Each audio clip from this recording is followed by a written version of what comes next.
नमस्कार, मैं doctor A K. Mishra Suryansh educational academy के यूट्यूब चैनल पर आप सभी का स्वागत करता हूं। दोस्तों, हम लोग तुगलक वंश को पढ़ रहे थे। तुगलक वंश के अंतर्गत हम लोगों ने तुगलक वंश के संस्थापक गाजी मलिक, या जिन्हें हम गियासुद्दीन के नाम से, गियासुद्दीन मोहम्मद तुगलक के नाम से जानते हैं, वो जो है क्यूमर्स की हत्या करके 1320 ईस्वी में गद्दी पर बैठता है और एक नए वंश की स्थापना करता है जिसे हम तुगलक वंश कहते हैं। उसकी मृत्यु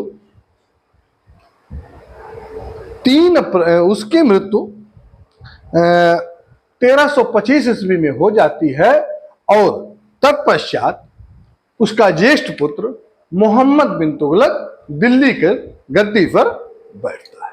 ठीक है, ये सब हम लोगों ने पढ़ा था। आप देखेंगे, हम लोगों ने देखा था कि जब मोहम्मद बिन तुगलक दिल्ली की गद्दी पर बैठता है तो वो जो है उसे, मोहम्मद तुगलक को एक बुद्धिमान मूर्ख शासक कहा जाता है। क्यों कहा जाता है?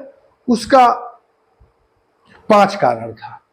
पहला, उसने सबसे पहले कर वृद्धि करी, और कर वृद्धि तब करी जब दिल्ली सल्तनत में प्लेग जैसी बीमारी पैर फैलाए हुई थी। ठीक है, और उसी समय ये खुद दिल्ली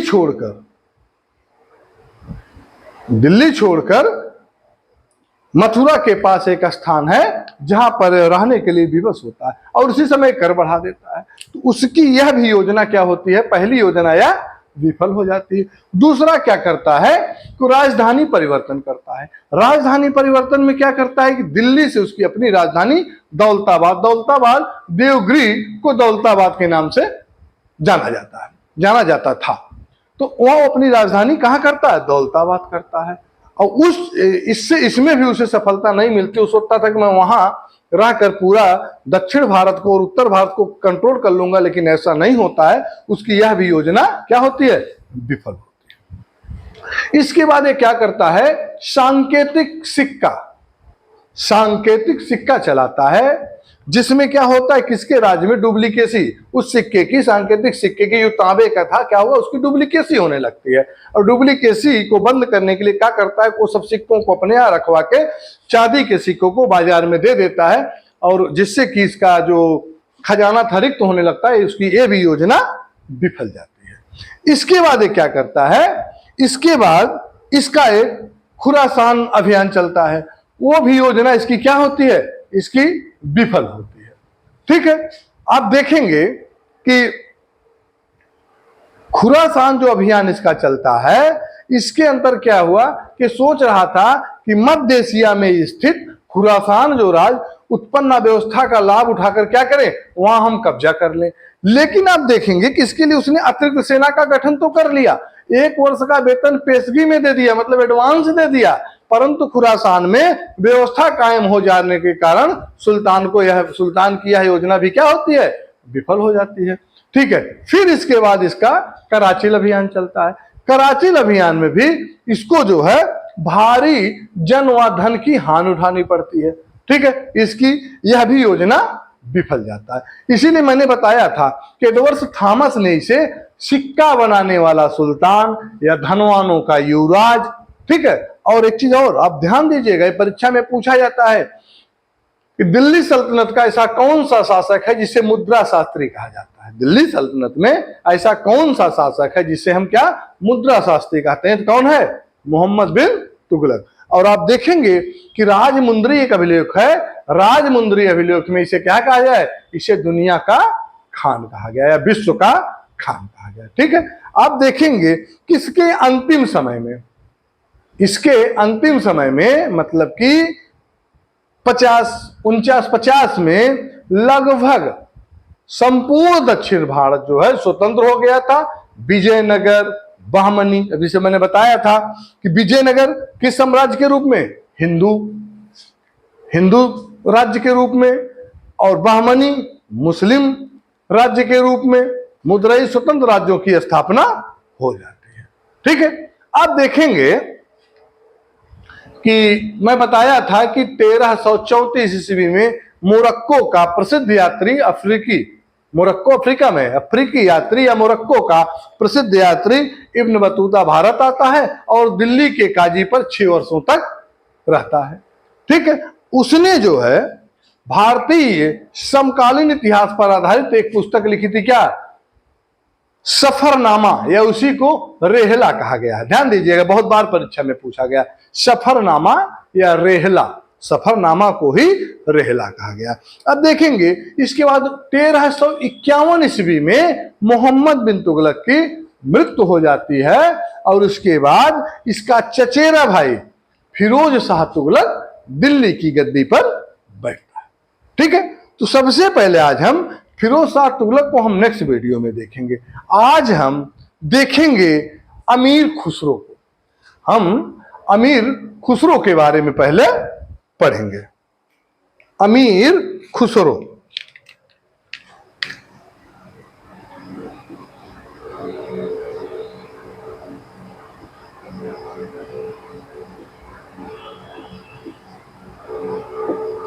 अमीर खुसरो का जो जन्म है वो 1253 ईस्वी में और जो इसकी मृत्यु है 4 अप्रैल 1325 ईस्वी में। ठीक है, अमीर खुसरो का जन्म जो है एटा के पटियाली गांव में। एटा कहां है? एटा के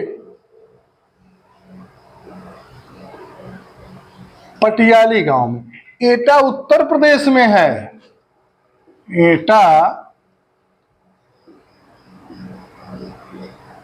के पटियाली गांव में 1253 ईस्वी में हुआ था। आप देखेंगे इसे जो है, किसे? अमीर खुसरो को भारत का तोता या तोतीय हिंद, भारत का तोता या इसे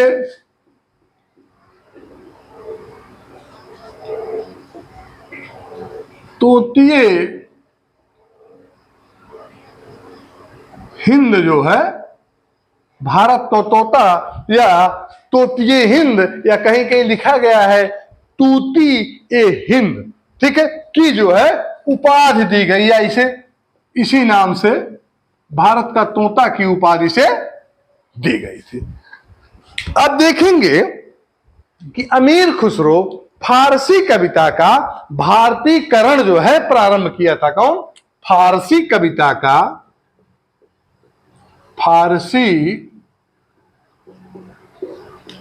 का क्या किया था? फारसी कविता का भारतीयकरण,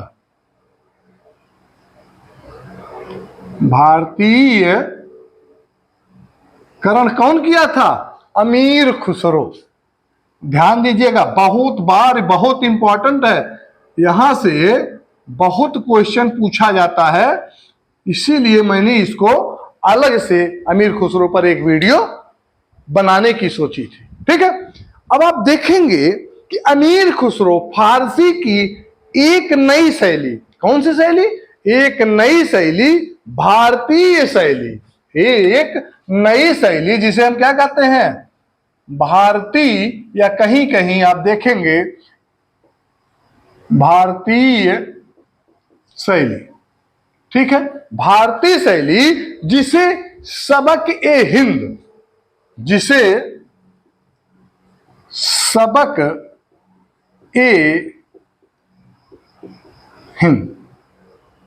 अब पूछा जा सकता है कि अमीर खुसरो की जो भारतीय शैली का जो नई शैली, भारतीय शैली का विकास था, वो किस नाम से था? सबक ए हिंद। सबक ए हिंद नाम का, या कह सकते हैं कि नई शैली सबक ए हिंद का विकास जो है किए थे। कौन किया था? अमीर खुसरो। इनकी कुछ प्रमुख रचनाएं हैं, कौन कौन? इनकी कुछ प्रमुख रचनाएं हैं जिनके बारे में जानना जो है अति आवश्यक है। सबसे पहले आप देखेंगे इनका एक रचना है नूह सिपेहर। नूह सिपेहर। नूह सिपेहर के साथ ही साथ इसने एक खिज्र खां की प्रेमिका थी या पत्नी कह सकते हैं, देवल देवी, और इनकी कविता का नाम क्या है? देवल रानी। देवल रानी, ठीक है। अब आप देखेंगे ये जो इनको लोग कहते हैं कि खिज्र खां की प्रेमिका थी, लेकिन ये गलत है। क्योंकि आप देखेंगे कि बलवन, नहीं सॉरी, अभी मैं थोड़ा मिस कर रहा हूं, मैं अभी बता दूंगा, दिमाग में आ जाएगा। तो ये देवल देवी को अलाउद्दीन खिलजी, ठीक है याद आ गया, अलाउद्दीन खिलजी दक्षिण भारत पर आक्रमण करता है। उस समय राजा हैं शायद, अगर मैं सही हूं तो करण, और उनकी ये बेटी है देवल देवी, और ये उनको हराता है। और इसी में रामचंद्र द्वितीय किससे भी युद्ध होता, क्योंकि पहला उसने क्या किया था कि 3 साल से कर नहीं दिया था, और दूसरा कि कर्ण को और देवल देवी को शरण दिया था।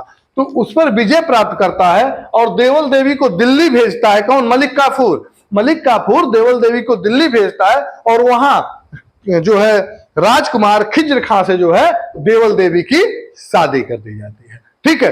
तो कहीं कहीं लिखा जाता है खिज्र खां की प्रेमिका है, तो सही नहीं है, वो खिज्र खां की पत्नी, ठीक है। आप देखेंगे इसके बाद इनका देवल रानी के साथ ही साथ इनका एक और है तुगलकनामा। तुगलकनामा।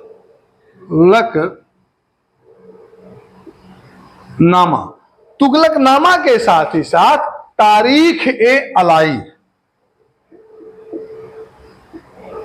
तारीख ए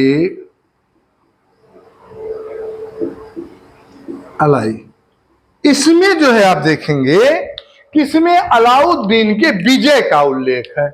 इसमें जो है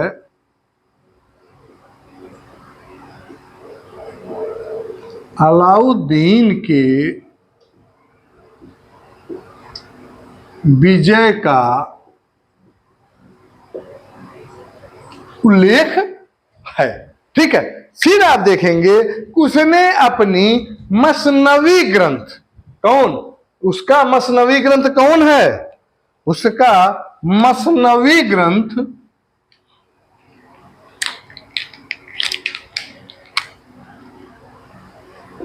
मसनवी ग्रंथ कौन है? नूह सिपेहर। नूह सिपेहर उसका मसनवी ग्रंथ है, जिसमें आप देखेंगे कि भारत की जलवायु, इसमें आप देखेंगे किसमें? नूर सिपेहर में। नूर सिपेहर में भारत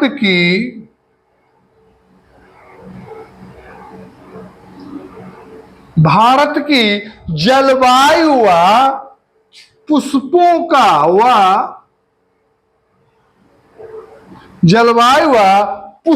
का वर्णन किया गया है। आप देखेंगे तथा भारत को स्वर्ग का उद्यान कहा गया है, किसमें? नूह सिपेहर में। भारत को स्वर्ग का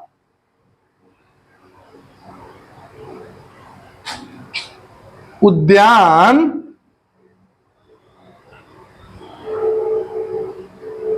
कहा गया है, ठीक है। तो एक क्वेश्चन कई बार पूछा गया, यहां एक क्वेश्चन बन भी रहा, ध्यान दीजिएगा कि यह भी पूछा जाता कि अमीर खुसरो का मसनवी ग्रंथ कौन है? नूह सिपेहर। या पूछा जा सकता है कि अमीर खुसरो के, या ये भी अमीर खुसरो का नाम भी नहीं पूछेगा निम्न में से किसमें भारत की जलवायु व भारत के पुष्पों का वर्णन किया गया है? विकल्प 2-3 दे दिए जाएंगे, जैसे नूह सिपहर दे देगा, देवल रानी दे देगा, तुगलकनामा दे देगा, तारीख अलाई दे देगा। तो आप क्या किस पे टिक करेंगे? नूह सिपहर पर। और साथ ही साथ भारत को स्वर्ग का उद्यान किसने कहा है? तो अमीर खुसरो ने कहा है। किस पुस्तक में कहा है? तो नूह सिपहर में कहा है। ठीक है, यहां तक कंफर्म हुआ। इसके बाद आप देखेंगे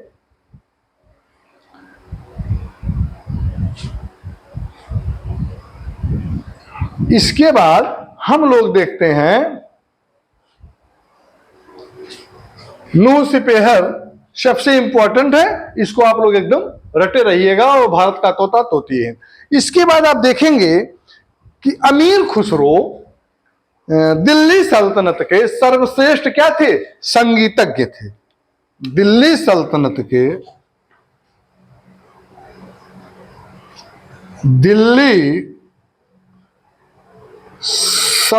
के क्या थे?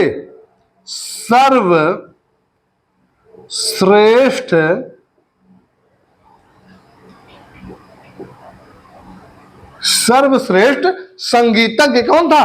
अमीर खुसरो था, जिसने आप देखेंगे कि 3 शासकों का संरक्षण इसको मिला था। किसको? अमीर खुसरो को। वो 3 शासक कौन हैं? 3 शासक हैं बलवन, या कह सकते हैं गियासुद्दीन बलवन, पहला हो गया।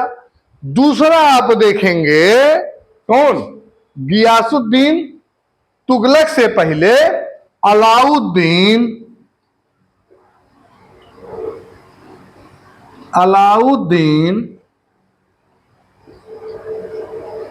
खिलजी, और अलाउद्दीन खिलजी के बाद किसका नाम आता है?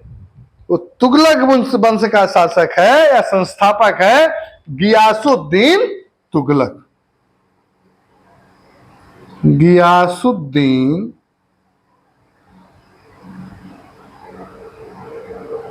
तुगलक। ठीक है, अमीर खुसरो को दिल्ली सल्तनत के 3 शासकों का या सुल्तानों का संरक्षण प्राप्त हुआ था। पहला कौन है? गियासुद्दीन बलवन। दूसरा कौन है? अलाउद्दीन खिलजी। तीसरा कौन है? तीसरा है गियासुद्दीन तुगलक। ठीक है, और ऐसा कहा जाता है कि अलाउद्दीन खिलजी के चित्तौड़ अभियान में, अलाउद्दीन खिलजी के चित्तौड़ अभियान में, चित्तौड़ पर जब विजय अभियान अलाउद्दीन खिलजी द्वारा किया गया था, तो उस समय कौन? अमीर खुसरो शामिल था। ठीक है, और देखेंगे आप कि अमीर खुसरो कव्वाली गायन शैली प्रारंभ किए थे। क्या? कव्वाली गायन शैली। कव्वाली गायन शैली की शुरुआत कौन की थी? अमीर खुसरो ने किया था। साथ ही साथ सितार व तबले के आविष्कारक भी माने जाते। किसके? सितार और तबला। सितार और तबला, ये दोनों के आविष्कारक कौन है? अमीर खुसरो है।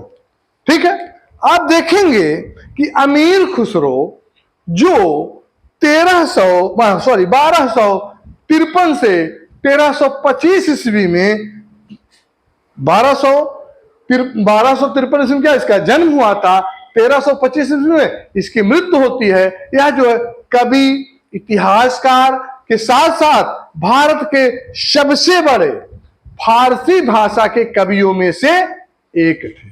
ठीक है, फिर आप कह सकते हैं कि अमीर खुसरो दिल्ली सल्तनत के 7 सुल्तानों का शासन देखा था।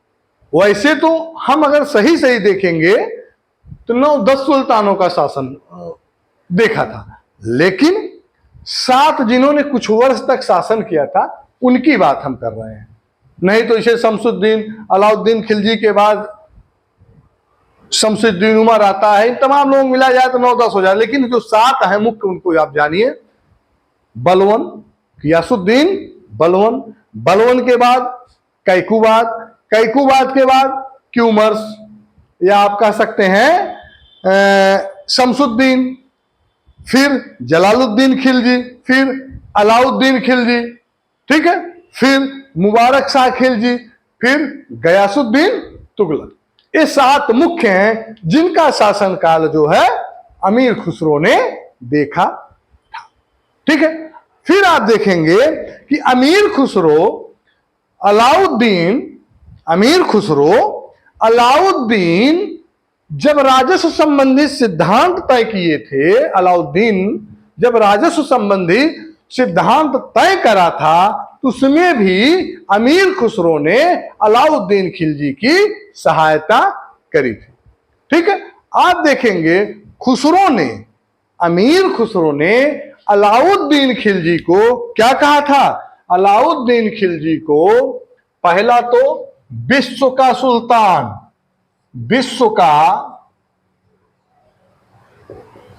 सुल्तान, अलाउद्दीन खिलजी को विश्व का सुल्तान, पृथ्वी के शासकों का सुल्तान, पृथ्वी के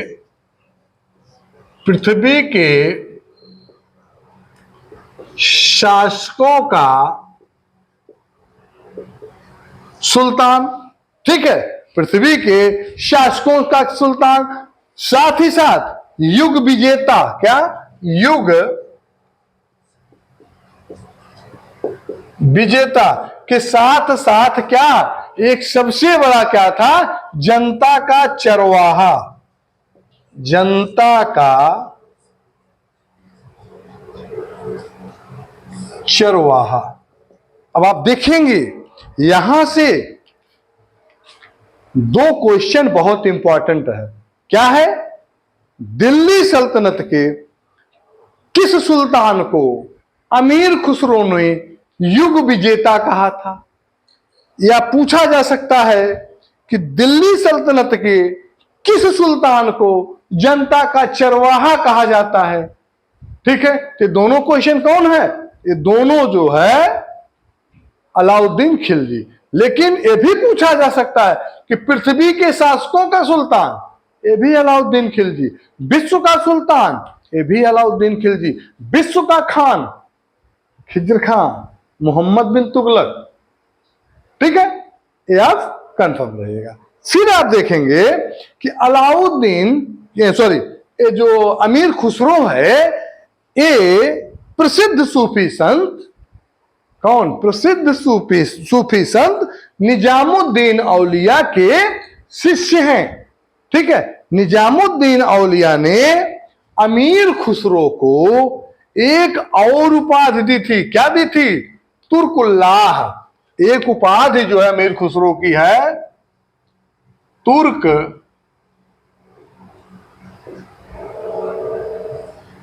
तुर्कुल्लाह, ठीक है। ये कौन दिया था?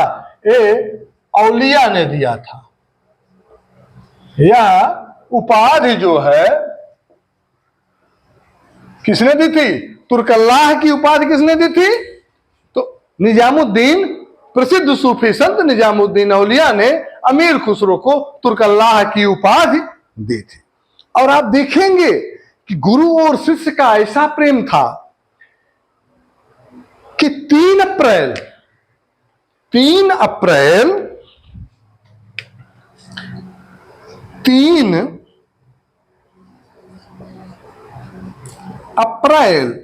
1325 ईस्वी में औलिया की मृत्यु होती है। निजामुद्दीन औलिया की मृत्यु होती है नेक्स्ट अगले दिन 4 अप्रैल 1325 ईस्वी में अमीर खुसरो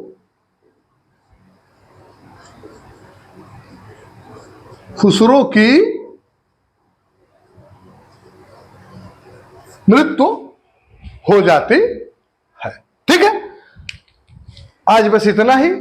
नेक्स्ट वीडियो में हम लोग फिरोज शाह तुगलक को पढ़ेंगे, जो फिरोज शाह तुगलक जो है मोहम्मद बिन तुगलक का चचेरा भाई है।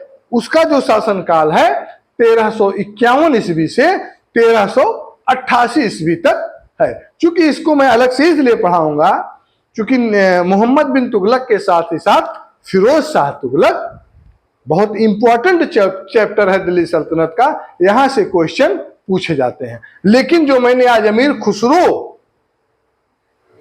को पढ़ाया है, यहां से प्रत्येक प्रतियोगी परीक्षा में एक क्वेश्चन 2 क्वेश्चन जरूर बनते हैं, इसलिए इसको आप लोग अच्छे से देखिएगा।